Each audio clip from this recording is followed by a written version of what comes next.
औज़ुबिल्लाहिमिनश्शैतानिर्रजीम बिस्मिल्लाहिर्रहमानिर्रहीम।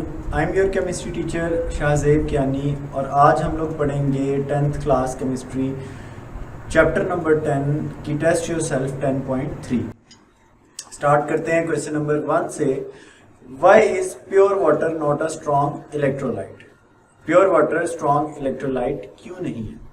Pure water is not a strong electrolyte. Pure water एक strong electrolyte इसलिए नहीं because it ionises very slightly into ions, क्योंकि ये बहुत कम अपने आइंस में तब्दील होता है, तकसीम होता है, डिसोसिएट होता है in a process called auto ionisation या फिर सेल्फ आयोनाइजेशन। इसलिए प्योर वाटर जो है वो एक स्ट्रॉन्ग इलेक्ट्रोलाइट नहीं है। तो pure water is not a strong electrolyte because क्योंकि ये अपने आइंस में बड़ा कम आयोनाइज होता है।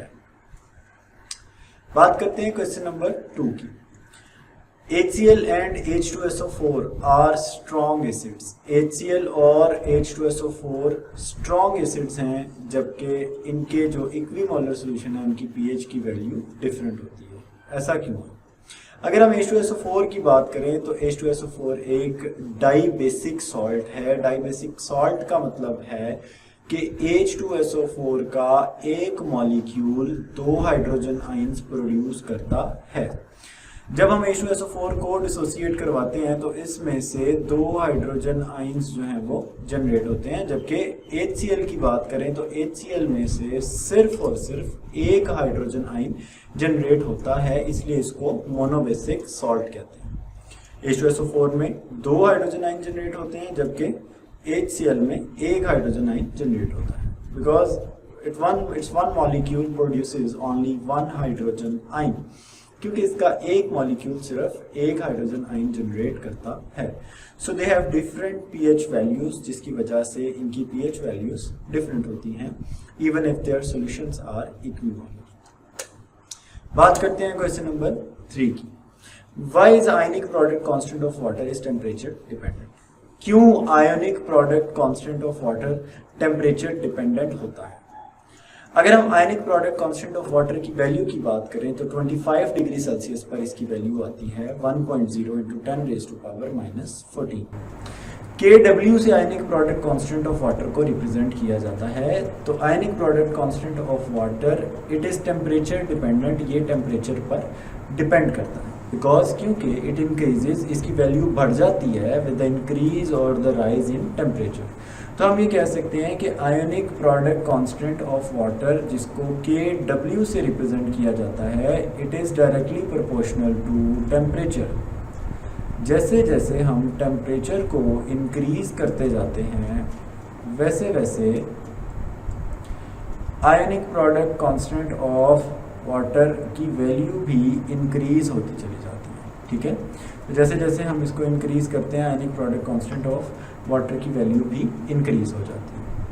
इट मीन्स दैट, इसका मतलब है कि जब 0 से 100 डिग्री सेल्सियस तक हम टेम्परेचर को एलिवेट करते हैं, बढ़ाते हैं, मूव करवाते हैं, तो Kw की जो वैल्यू है वो भी तकरीबन 75 टाइम्स इंक्रीज कर जाती है।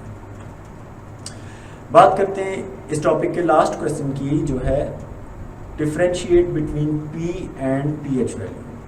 अगर हम P की बात करें तो P का मतलब है जी negative log. P is simply negative log and pH means, अब इसमें दो चीज़ें हैं, एक इसके अंदर P है विच मीन्स नेगेटिव लॉग, और H का मतलब है the concentration of H positive ions, H positive ions की मोलर कंसंट्रेशन। तो P stands for negative log, P का मतलब है नेगेटिव लॉग, और इसको पुट किया जाता है, it is put behind the symbol of hydrogen ions, जिसका मतलब है negative logarithm of H positive, और pH जो है वो नेगेटिव लॉगरिथम है मोलर कंसंट्रेशन का of hydrogen ions. Basically P को इस्तेमाल किया जाता है, नेगेटिव लॉग को यूज़ किया जाता है वेरी स्मॉल न्यूमेरिक वैल्यूज़ को, स्मॉल न्यूमेरिक वैल्यूज़ को आपने जब कन्वर्ट करना होता है लार्जर न्यूमेरिक वैल्यूज़ में। ठीक है, तो स्मॉल न्यूमेरिक वैल्यूज़ को आप जब कन्वर्ट करना चाहते हैं लार्ज न्यूमेरिक वैल्यूज़ में, तो लार्ज न्यूमेरिक वैल्यूज़ में कन्वर्ट करने के लिए हम लोग नेगेटिव लॉग यानी p को इस्तेमाल करते हैं, तो ये याद रखिएगा। और pH को इस्तेमाल किया जाता है हाइड्रोजन आयन की कंसंट्रेशन फाइंड करने के लिए। This is all about my today's lecture. See you in the next video.